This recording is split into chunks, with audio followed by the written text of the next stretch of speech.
ariko rizura ikigoryi koko urayohereje buretse ndaje nyakurye umva ku buryo uzasigara utoragura amashashi buretse umugabo wawe ngiye gukora buryo ki mushyingira muri umuna wanjye nta kundi bigomba kujya uri igicucu ahubwo buretse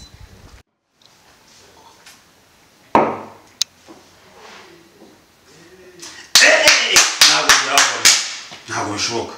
kigoryi kigore cyene wabo kiza kimbeshere ngo nagifashe ku ngufu ntabwo byavamo umva bakinzana gihite gihambira kimbira ahangaha ibigoryi mgize gutya nagifashe ku ngufu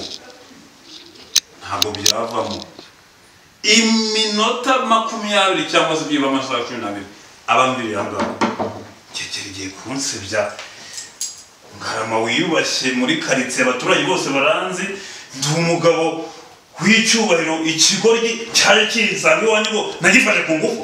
umva riza reka muhamagara ubundi uyu mwene wabo natemera kwava hano bahite bajyana kandebe riza cya kigoyi cyene wabo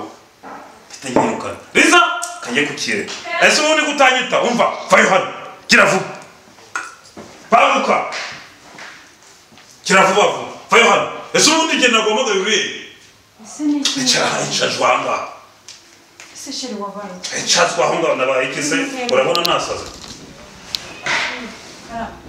cyakene wanyu cyakindi cyaje gisaba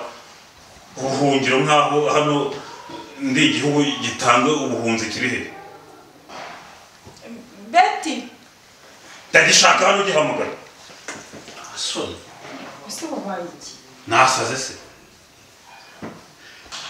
Nonaha bitarenze amasegonda 20 genda ukizana. Kandi ijambo ryanyu ndabivuga kigeze aho. Gira vuba vuba. Cyangwa nawe ureba nawe mujyana. Betty amen seka mama rero Hello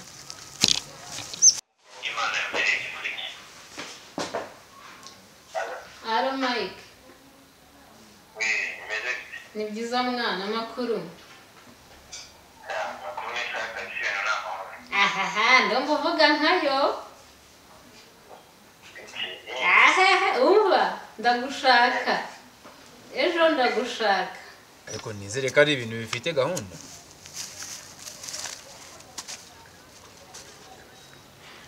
Okay sawa ntari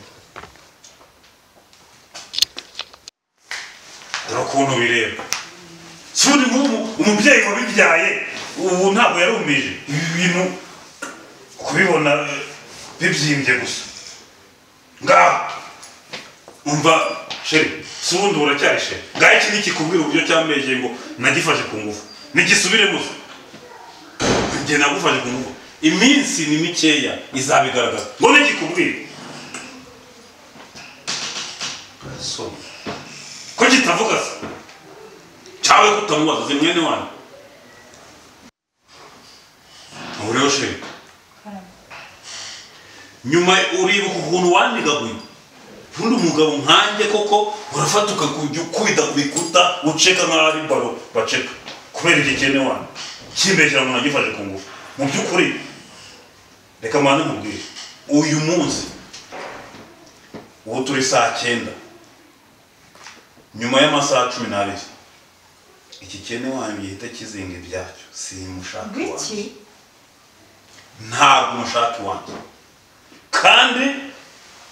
nta rimwe nta gatatu nta a na z nshaka nta rindi jambo ngukeneyeho ryo kuvuga nibitagenda gutyo nawe uhambire mujyane ubundi muri ibi bivandimwe n'ikindi gihe barabeshye ngiye ngarama ngo mfata ku ngufu we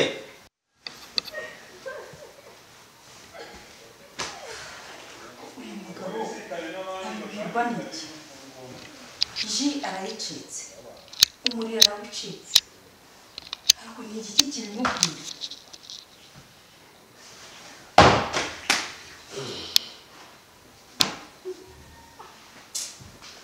keretse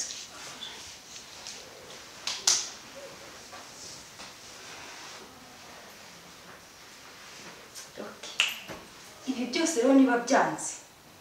reka nze mupangire ndaje mupangire kuri iyi nshuro noneho nugucika ndamenya yuko ndizera ubu tugiye guhangana ko bimeze ko bimeze reka nze nkwereke Liza bite mwana amakuru ndababona bite amakuru yego sha ndimo ndibuta rero nta byinshi ko tuvugana yego ka gasore nasanze ari ntakoreka eh ntakoreka nawe wagahera none rero nkuzaniye umutipe uyu mutipe niwe uzi gahunda zose agahita akarangiza akagakura ku isi nta bintu byinshi uyu nguyu arabishoboye uzi arabizi ubu koko ntawe rwose arabishoboye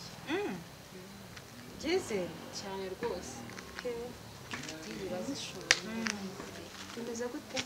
njyewe nta kibazo gahunda ni rimwe nkahita nangiza gahunda ahubwo wowe mbwira nimba ufite gahunda mbimenye hakiri kare kuko umuntu yantindije mu nzira anyicira gahunda zanjye nari mfite n'izindi misiyo nyinshi cyane bampamagarwa henshi cyane urimo urahinze gahunda irahari gahunda nanjye ndayifite mfite gahunda ese wowe icyo mushakaho uzahita ukuraho umwana ndakwiye gukora urakizi ako karabaye sawa turi kumwe hanyuma rero ubwo sinzi amafaranga ibyo nzarebana na bosi wanjye wanzanye kuko wowe ntabwo nkuzi nta kibazo ubwo gahunda ni Liza turi kwihuta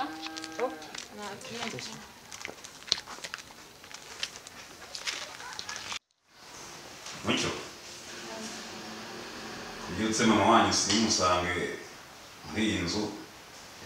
yagiye wigeze umenya aho yarengeye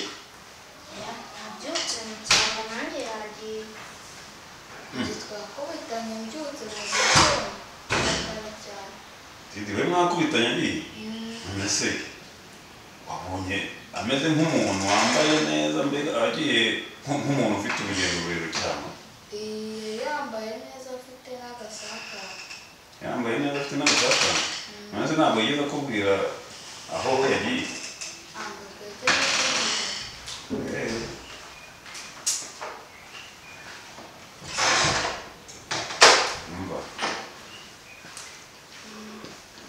ntanyweye icyayi se baza n'umugati aho warubitse mwabonye byiza noneho ntugiye hanze mbanze nk'icyayi sha ndaje tuganire mukina hanze sibyo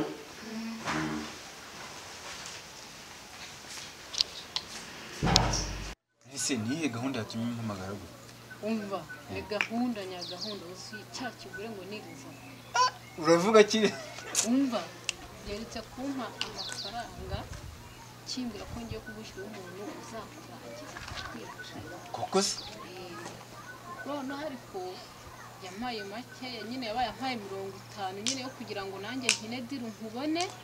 ariko ubwo ndavuga ati reka mbanze nshake meke muganirize none rero napanze diri n'umuntu wo kukwica yamushyize harahari urumva ntaho bigeze niko bimeze none ukuntu tugiye kubigenza umuntu arahari araje tubipange kumva uko tugomba kubigenza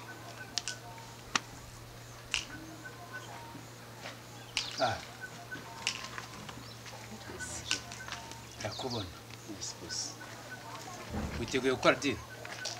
very ready okay dore ukuntu tugiye kubigenza uriya mugore ameze nk'ikigori tugiye kumukina tumurya inote niko gahunda zimeze yes ikintu ugiye gukora uyu ngo azaguha gahunda ahereza raporo uriya mukobwa uwo mugore wowe uzajya ukumfima ko tayari gahaferi wayirangije nta kibazo ayamwishyura ibyo nate tuzahita tugenda tubitegure uvuge ko tayari wandangije nubwo aguheza amafaranga umva tuyamurya azasarire rimwe iyi niyo gahunda azasarire rimwe nashaka urugo tuzarusenya nta kibazo tayari